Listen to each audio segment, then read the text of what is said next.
तो नमस्कार, मैं राजू जोशीराज। आज मैं गंगुनिया हाट से फिर दोबारा आपके सामने वीडियो लेके आ रहा हूँ। आज श्रीमद् देवी भागवत महापुराण का तीसरा दिन है और हमारे व्यास जी श्री किशोर जोशी जी और संगीत में तुम्हारे अंकित जोशी जी और उनके साथ हमारे विनोद पाठक जी और मूल पाठ में है हमारे गोपाल पंत जी। तो बने रहे वीडियो के साथ। आपको आज का दिन का भागवत कथा सुनने का मौका मैं यहीं से दे रहा हूँ। धन्यवाद। स्पर्श करता है तो वो उस समय अगर ध्यान भंग हो जाता है तो वह पाप का भागी होता है, करने वाला भी और ध्यान भंग करने वाला भी। तो तुमने हमारा ध्यान भंग किया है, श्राप तो दे दिया। देवी ये बार बार रोने लगी। तब कहा कि तुम मछली योनि में तब तक रहोगी कि तुम्हारे गर्भ से 2 संतानें पैदा होंगी, एक पुत्र और एक पुत्री। तो जैसे ही उनका जन्म होगा तो आप श्राप मुक्त होकर के अप्सरा का रूप धारण करके अपने दिव्य धाम को चले जाओगी। तो वह मछली बन के जल में रहने लगी। तो जब वह दोना बह के आ रहा है, उसने सोची कोई खाने की चीज है, तो उस दोने को उस अद्रिका नाम की मछली ने ले लिया। तो उसके अंदर जो तेज है, अमोघ जो वीर्य है, उसको पीने के कारण वो गर्भवती हो गई। समय बीतते गया, 10 महीने जब उस मछली को हो गए तो उसके पेट में एक पुत्र और एक पुत्री के रूप में संतान पल रही है। तो 10 महीने जब प्रसूता का समय आया, किसी मछुआरे ने जाल फेंकी तो वह मछली जाल में फंस गई। और राजा ने मछली को देखा, इतनी बड़ी मछली है, घर ले गया। और जैसे ही मछली का पेट फाड़ा तो क्या देखा कि इसके पेट में एक बालक और एक बालिका है। हमारे राजा ऊपरी चरु बसु हैं, जो इधर उधर से वस्तु प्राप्त होती है उस पर राजा का अधिकार होता है। तो दोनों संतानों को लेकर के यह दास जो मछुआरा है, राजा ऊपरी चरु बस के पास चले गया और राजा से कहने लगा, राज्ञे निवेदयामास पुत्रौ तौ तु झसौद्भवौ राजापि विस्मयाविष्टः शुद्धं जग्राहतं शुभम। हे महाराज, झस कहते मछली को, यह मछली के द्वारा 2 पुत्र जो है संतान उत्पन्न हुई है, एक पुत्र एक पुत्री। महाराज, इस पर आपका अधिकार है, आप इन दोनों संतानों को रखो। तो राजा ने उस पुत्र को तो रख लिया और पुत्री उन्हीं को दे दी कि ऐसा करो, इस पुत्री को तुम ही पालो। वही पुत्र राजा ऊपरी चरुबस ने अपने पास रख दिया। मत्स्य जैसी दोनों बच्चों के शरीर से गंधा आती है, इसलिए लड़के का नाम मत्स्य रख दिया और जो बालिका है उसका नाम मत्स्य गंधा रख दिया। तो मत्स्य नाम के राजा हुए। वह तो बालक बड़े होकर के राजा हुए और वहीं राज्य करने लगे।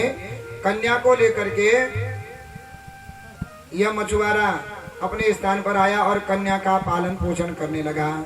तो धीरे धीरे जब कन्या बड़ी हुई तो यह पिता के साथ काम करने लगी। और जब पिताजी मछलियां पकड़ते हैं, नाव चलाते हैं, इधर के आदमियों को उधर ले जाते हैं, तो यह मत्स्य गंधा मछली की जैसी गंधा आती है, पिता की साथ कार्य करने लगी और मछुआरों का काम पिता के साथ करने लगी। इसका नाम मत्स्यगंधा है, पर यह कभी भी झूठ नहीं बोलती है, सदा सत्य बोलती है, इसलिए इनका एक नाम मत्स्यगंधा पड़ गया। अब सूत जी कहते हैं कि हे ऋषियों, यह रही सत्यवती के जन्म की कथा। अब मैं तुमको इनसे व्यास जी का जन्म कैसे हुआ वह कथा मैं आपको सुनाता हूँ। एकदा तीर्थ यात्रायाम ब्रजन पाराशरो मुनि आज गाम महातेजा कालिंद्यास्तटमुत्तमम्। एक समय तीर्थ यात्रा करते हुए जो पराशर ऋषि हैं, वह घूमते घूमते पहुंच गए यमुना नदी के किनारे, जहां वह मत्स्यगंधा अपने पिता के साथ नाव चलाती है। तो उसी स्थान पर पहुंच गए और उस दांत से कहने लगे मछुआरे से कि भैया, मैं जप करने के लिए पार जो जंगल दिख रहा है वहां जा रहा हूं, आप अपनी नाव लेकर के आओ और मुझे इस यमुना नदी के पार पहुंचाओ। तो उसने उस समय मछलियों के लिए चारा डाल रखा था, जाल डाल रखी थी। अब वो कहता है कि अगर मैं मछलियों को छोड़ करके, जाल छोड़ करके चले जाता हूँ तो मछलियां भाग जाएंगी, मेरा श्रम व्यर्थ चला जाएगा। और मुनि की बात अगर नहीं मानता हूँ तो ये मुझे श्राप दे देंगे। यह निर्यान विभेश किम काशी पाप कारण तुम पुत्री पापरता सदा। हे पापिनी, तू किस जन्म से, किन पापों से तूने मानवीय जन्म लिया, और इस मानव जन्म में भी तू ऐसे पाप कर रही है कि तेरा वंश ही नष्ट हो जाएगा। एक की हत्या करने के, जो मनुष्य एक की भी अज्ञान में भी हत्या करता है तो वह नरकों को जाता है, और तू जानबूझकर अबोध बालकों को मार रही है। हे पापी, तू नहीं डरती पाप के द्वारा कि धर्म क्या है अधर्म क्या है? अहिंसा परमो धर्म। और तुम जो हिंसा करते जा रही हो और अपनी को बड़ी पवित्र पतिव्रता समझती हो, तो धिक्कार है तुम्हारे जीवन को, धिक्कार है तुम्हारे ग्रस्त जीवन को कि तुम पुत्रों को मारते जा रही हो। तो जब बहुत क्रोध हो गए तो अब कहने लगे, देवी मैं आज तक सोच रहा था कि नहीं कहूंगा, पर अब मैं नहीं रह पाऊंगा। ऐसा है, तुमने जहां जाना है चले जाना, पर जो पुत्र है तुम्हारे गर्भ में इसको कभी तुम मारना नहीं, इसको मुझे दे जाना, और मैं तुमको रोक रहा हूं तो तुम मुझे छोड़ करके चले जाना। यथेच्छम गच्छवा तिष्ठ पुत्रो में स्थिताम्यह किम कमरोमि त्वया पापे वंशांत करनाया। यथेच्छम गच्छ, जहां तुमको जाना है चले जाओ, पर पुत्र मुझे मेरे को दे जाना। मैं तुझ पापिनी को रख के क्या करूं, जब तुझसे मेरा वंश ही आगे नहीं बढ़ेगा, मेरा जो है धन पुत्र पौत्र का सुखी नहीं मिलेगा, तो तुझको रख के मैं क्या करूं?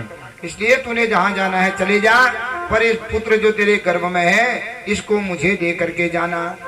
इस प्रकार राजा शंतनु जब कुपित हुए तो वो कहते हैं, महाराज अब आपने मेरी आज्ञा का जो मेरी शर्त थी वो तोड़ दी है, मैं अब आपके पास नहीं रहूंगी, पर कुछ समय जब तक पुत्र नहीं हो जाता, संतान नहीं हो जाती, तब तक मैं आपके पास रहूंगी। समय बीतता गया, 10वां महीना हुआ, पुत्र हो गया, और जैसे ही पुत्र हो गया तो यह गंगा कहती है, महाराज अब राजा शंतनु से कहते हैं, महाराज इसको मैं मारूंगी नहीं। क्यों?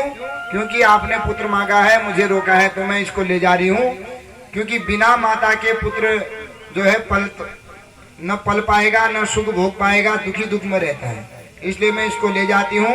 आप गंगा नदी के तीर पर, जहाँ पर मैं आपको प्राप्त हुई थी, वहीं पर आपको यह पुत्र प्राप्त होगा, आप इसे स्वीकार कर लेना, अब मैं जा रही हूँ। तो राजा रोने लगे, देवी मेरा पुत्र तो दे दो। तब वो कहती है, महाराज आप अपना पूर्व जन्म भूल गए, पूर्व जन्म में आप महावीर नाम के राजा थे, मैं गंगा थी, आप मुझे देख करके आकर्षित हो गए, मैं आपको देख करके आकर्षित हो गई, तो ब्रह्मा जी ने श्राप दिया।